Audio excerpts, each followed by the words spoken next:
Ankara Yıldırım Beyazıt Üniversitesi öğretim üyesi Doktor Şükran Kolayçepni hocamız bizimle beraber. Hoş geldiniz hocam. Hoş bulduk. Harika haftalar kavramını biraz bize açıklayabilir misiniz acaba? 1992 yılında iki Hollandalı araştırmacı Dr. Frans Folch ve Dr. Hitty van der Ritz Harika Haftalar, İngilizcesi Wonderweeks olarak bir kitap yayımladılar.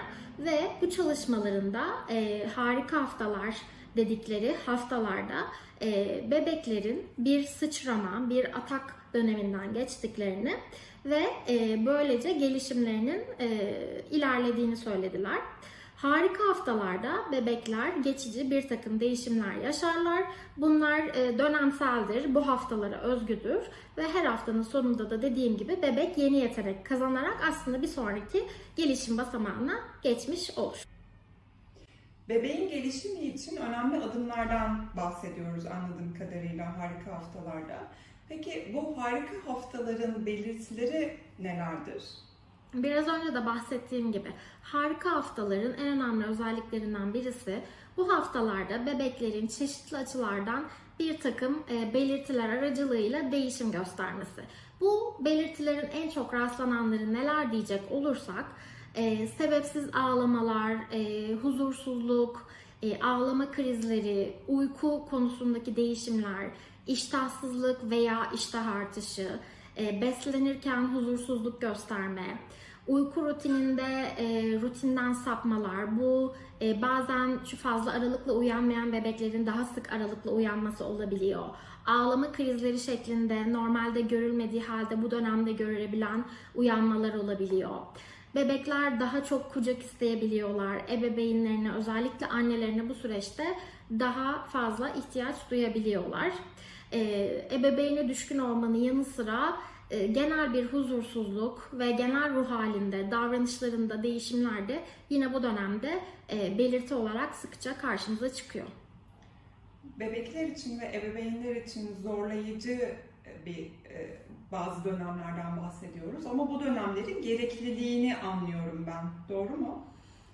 Evet, aslında büyüme sürecimiz biraz tırnak içinde düşe kalka diye tabir ederiz ya. Aslında bunlar da bebeklerin ve dolayısıyla ailelerinin biraz zorlandığı dönemler olsa da aslında bebek bu süreçte yeni bir takım yetenekler kazanıyor ve bunları hazmetmesi, bir sonraki gelişim basamağına geçmesi çok kolay olmuyor. Buradaki huzursuzluklar veya değişimler de aslında bebeğin o gelişim sürecinin ilk tohumları. Dolayısıyla biraz zorlayıcı olabilse de bunlar önemli aşamalar ve hemen her bebek bu haftalardaki süreçleri yaşıyor diyebiliriz. Tabii şunu da açıklamamda fayda var. Kesinlikle bu haftalarda yaşanan bu belirtiler kalıcı olmuyor. Hayli dönemsel. Genellikle 2-3 günle 1 hafta arası sürüyor ortalama. Ama zaman zaman bazı atak dönemlerinin 2 haftaya, 3 haftaya kadar uzadığı da biliniyor. Bu süreç bittiğinde, yani harika hafta sona erdiğinde bebeğiniz dediğim gibi yeni beceriler, yeni yetenekler kazanmış oluyor. Harika haftalarda söz ettiğimiz her belirtiyi her bebek birazdan açıklayacağımız takvimde olduğu gibi yaşamak zorunda değil. Bunu yaşaması ya da daha farklı yaşaması bir eksiklik veya bir problem olduğunu işaret etmiyor. Peki bu harika haftalar ne zaman olur? Harika haftalar bebekler 20 aylık olana kadar özellikle bilişsel gelişimlerindeki 10 harika hafta atağı olarak geçiyor. Yani 10 hafta olarak biz bunu görüyoruz. Ne zaman oluyor? Hangi haftalarda oluyor? Bebekler doğumdan itibaren 5. haftaları, 8. haftaları, 12, 19, 26, 37, 46, 55, 64 ve 75. haftada biz bu 10 harika haftayı görüyoruz. Ama burada şuna dikkat etmemiz gerekiyor. Bu haftalar hani normal süresinde, örneğin 40. haftada doğmuş bebekler için aslında ortaya konmuş bir takvim. Bu noktada bebeğiniz örneğin bir hafta erken doğdu diyelim beklenen normal süresinden. Burada bebeğinizi bu açıklanan takvimden bir hafta daha geriden takip etmeniz gerekiyor. Prematüre bebeklerde ise bebeğin doğduğu reel haftadan ziyade normalde doğması gereken hafta üzerinden bu hesaplamayı yapabilirsiniz. Örneğin 30 haftalık bir prematüre bebek doğduysa normalde 10 hafta daha anne karnında geçirmesi gerekiyor. O 10 haftayı ekleyip ardından bu 5 hafta 8 haftayı akabine ekleyerek bebeğinizin harika hafta gelişimini takip edebilirsiniz. Bir de bazı internet aplikasyonlarında bu haftaları size haber veren bir takım takvim uygulamaları var. Bunları da kullanabilirsiniz. Bu aşamada annelere önerileriniz nelerdir? Harika haftalarda yapabileceklerinizin en başında bebeğinizi gözlemleyerek onun ihtiyaçlarını karşılamak ve onu güvende hissettirmek geliyor. Bu süreçte bebeğinize karşı her zamankinden daha şefkatli, daha ilgili olmanızı öneririm. Bebeğinize bu süreçte bol bol sarılmak, ten tene temas etmek, tüm dikkatinizi ona vermek, onu kucağınıza almak, belki seviyorsa bir ninni söylemek, onun yanında olduğunuzu hissettirmek ona iyi gelecektir. Burada aslında bebeğinize her ne iyi geliyorsa sizler onu gözlemleyerek biliyorsunuzdur zaten. Onu yapmak gerekiyor. Bazı bebek örneğin kucakta sallanmaktan hoşlanıyor olabilir. Bu iyi geliyorsa onu yapabilirsiniz. Veya kimi bebekler yürüyüşe çıkmaktan hoşlanabiliyor. Belki bebeğinizi bu süreçte daha çok yürüyüşe çıkarabilirsiniz. Bu birazcık sizin bebeğinizi tanımanızla doğru orantılı ilerliyor. Öyle anlıyorum ki paniğe kapılmadan hareket etmek ve çocuğun, bebeğin bizi yönlendirmesine izin vermek gibi bir süreç bizim için yararlı gibi. Evet, bazen deneme yanılma yapmamız gerekiyor. Örneğin bazı bebekler dışarıda kısa bir yürüyüş yapmayı seviyorlar ve bu onların uyumalarına yardımcı oluyor. Böyle haftalarda bebeğinize yardımcı olacak bir takım yeni yöntemler deneyebilirsiniz veya önceden sevdiği şeyleri daha fazla yapabilirsiniz. Zaten bebeğinizdeki işe yararlığını gördükçe anlıyor olacaksınız neler yapmanın ona daha iyi geldiğini. Bu noktada ebeveynlerin ve annelerin de bir takım ihtiyaçları söz konusu olacak gibi.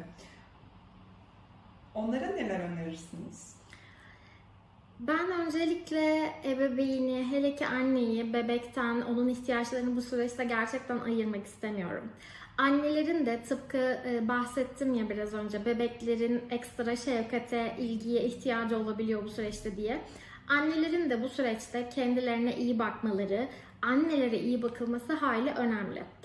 Bir bebek sahibi olmak, bir bebeğe bakma sorumluluğunu almak, bunlar hiç kolay şeyler değil. Aslında büyük bir şey başarıyoruz. Fakat bunu yaparken tamamen yalnız olmamız, tek başımıza olmamız, mükemmel hedeflememiz gerekmiyor. Bizler insan olarak desteklenmeye, çevremiz tarafından sarıp sarmalanmaya bu süreçte ihtiyaç duyabiliyoruz. Ve bunun için benim önerim bu süreçte annelerin öz bakımlarına, beslenmelerine, uykularına ve sosyal yaşamlarına destek olmak. Tabii kim destek olacak sorusu burada geliyor. En temelinde eşler, babalar ve sosyal çevredeki yakınlarımız bize bu konuda destek olabilirler. Bunun için tabii bir miktarda planlama yapmak önemli.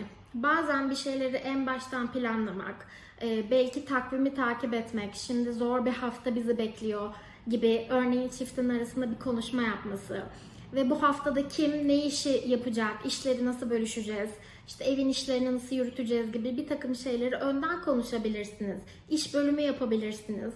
Eğer imkanınız varsa büyüklerinizden ya da yakınlarınızdan destek isteyebilirsiniz. Bazen çok küçük destekler, örneğin annenin bir yarım saat açık havada yürüyüşe çıkabileceği bir ortam sağlanması ona, belki işte yemek yapımında yardımcı olunması gibi şeyler bu süreçte annelere çok iyi geliyor. Dolayısıyla hem annenin kendine aslında biraz dikkat etmesi, hem çevrenin anneyi özellikle desteklemesi önemli. Anneler ve babalar iyi olduğunda bu bebeklere de hayli olumlu yansıyor çünkü. 10 tane harika hafta olduğundan bahsettiniz hocam. Bunları biraz açabilir miyiz? Tabii biraz önce de saydığım gibi belli bir takvimimiz var. Bu takvimdeki belli haftaları biz harika haftalar olarak işaretliyoruz. Bunların ilki bebeklerin dünyadaki 5. haftasına denk gelen değişen duyular dünyası bizim ilk harika haftamız. Bu genellikle 4. haftanın sonu 5. haftanın başında yaşanıyor. Ortalama 2-3 gün, zaman zaman bir haftaya uzayan bir dönemi içeriyor.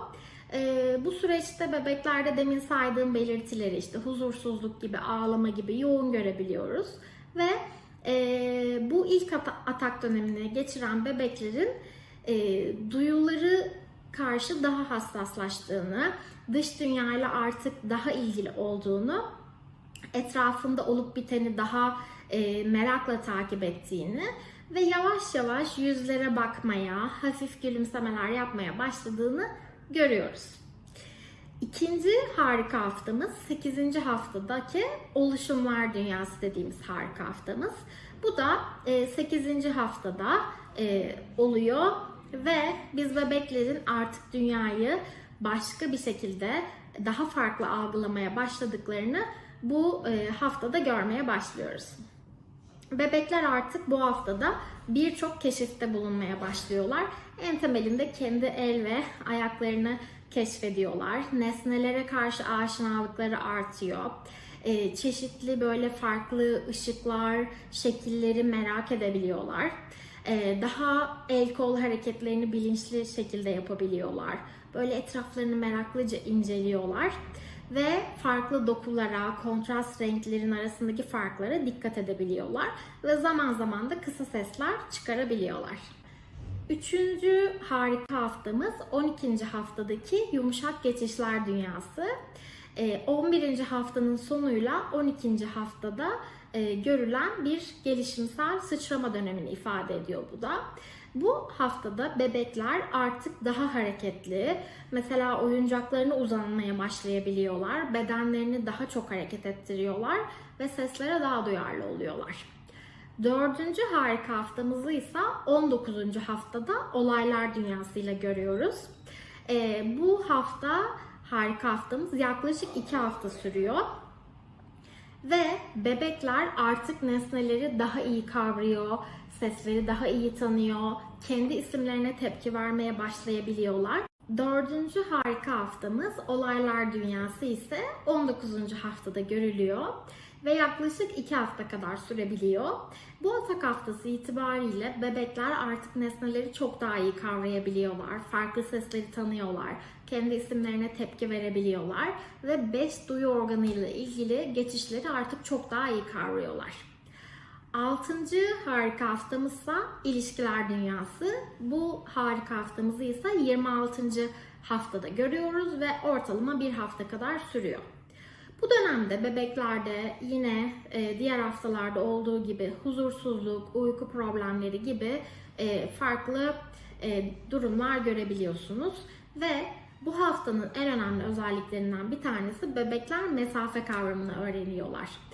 Dolayısıyla mesafe kavramını öğrendiği için zaman zaman anne babanın ondan mesafe olarak uzaklaşması noktasında ağlama krizlerine girebiliyorlar. Koordinasyonları fiziki anlamda hayli artıyor ve bazı bebekler bu haftada artık emeklemeye de başlıyorlar. 6. harika haftamız kategoriler dünyası ise 37. haftada görülüyor. Anne babaya düşkünlük, huzursuzluk, sebepsiz ağlamalar bu harika haftada da görülmeye devam edebiliyor ve yer yer 3-4 haftaya kadar bu sürecin uzadığına şahit olabiliyoruz. Bu dönemde bebekler artık nesneleri kategorize etmeyi öğreniyorlar ve çevrelerini keşfetmeye hayli açık oluyorlar. İşte nelerin örneğin yemek olduğu kategori olarak, işte kimlerin insan noktasında kategorilenebileceği bebekler için artık çok daha net. 7. harika haftamızsa zincirleme olaylar dünyası ve bunu da 46. haftada görüyoruz. 41, 46, 47 arasında bir yerde de olabiliyor. Yani buradaki hafta noktasında bir geniş aralık olduğunu da söylemem mümkün. Bu haftayı tanımlayan bebekler olayların belli bir sıra halinde geliştiğini öğreniyorlar. Örneğin işte küplere şekiller yerleştirme gibi bir takım yetenek gerektiren oyunları oynayabilir hale geliyorlar. Kendi yemeklerini kendi başlarına yiyebilmeyi öğreniyorlar ve bunun gibi bir takım kendi kendine yapılan şeyler bebeklere ciddi bir özgüven veriyor bu dönemde. 8. harika haftamız programlar dünyası. 55. haftada görüyoruz. 4 hafta kadar sürebiliyor ve artık bebeğimizin 1 yaşına geldiğini bu dönemde görüyoruz. Bebeğimiz artık 1 yaşında ve olayların bir sıra halinde gerçekleştiğini biliyor. Ayrıca her olayın bir sonucu olduğunu da artık hayli farkında. Örneğin anahtar deliğine anahtarı geçirirsiniz, çevirirsiniz ve kapı kilitlenir gibi basit sıralı süreçleri ve sonuçlarını bebekler artık anlayabiliyorlar. Ve olayları bir bütün halinde rahatlıkla keşfedebiliyorlar.